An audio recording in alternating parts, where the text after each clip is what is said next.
Monday morning. So நேத்து shop வந்து close பண்ணும்போது 2 ப்ளவுஸ் வந்து ஸ்டிச் பண்ணி குடுங்க அப்படின்னு சொல்லியிருந்தாங்க. அது நார்மலா இருந்திருந்தா கூட ஓகே தான். ஆனா டிசைன் வச்சு குடுங்க அப்படின்னு சொல்லியிருந்தாங்க. அதுவும் நாளைக்கு 12:30 மணிக்குள்ள வேணும் அப்படின்னு சொன்னாங்க. டிசைன் ஒர்க் அப்படின்னாலே 2 பேருமே சேர்ந்து ஸ்டிச் பண்ணியிருந்தோம் அப்படின்னா ஈஸியாவே ஸ்டிச் பண்ணியிருக்கலாம். ஆனா அம்மா வந்து ஸ்டிச் பண்ணல. வெளியில வந்து ஒரு வேலையா இருக்கு அப்படின்னு வந்து கிளம்பியிருந்தாங்க.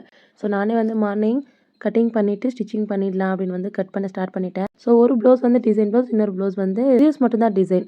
நார்மலா பேக்கெல்லாம் இல்ல. ஸோ அது வந்து தங்கச்சி கிட்ட லைனிங் அட்டாச் பண்ணி குடுத்துடலாம் அப்படின்னு வந்து கட் பண்ணி வச்சுட்டேன். ஸோ ஒரு ப்ளவுஸ் வந்து ஃபினிஷ் பண்றதுக்குள்ளேயே எனக்கு ஒரு 8:30 மணிக்கு ஸ்டார்ட் பண்ணது. ஒரு 10, 10:30 மணிக்கு முடிஞ்சது அந்த ப்ளவுஸ். ஸோ அதுக்குள்ள தங்கச்சி வந்திருந்தா. ஸோ அவகிட்ட வந்து லைனிங் அட்டாச்க்காக குடுத்துட்டேன்.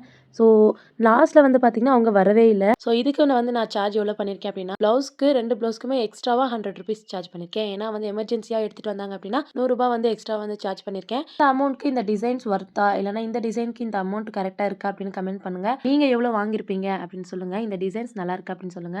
ஸோ நம்ம எமர்ஜென்சியா வாங்குறோம் அப்படின்னா, கண்டிப்பா எக்ஸ்ட்ராவா அமௌண்ட் வாங்கணும்.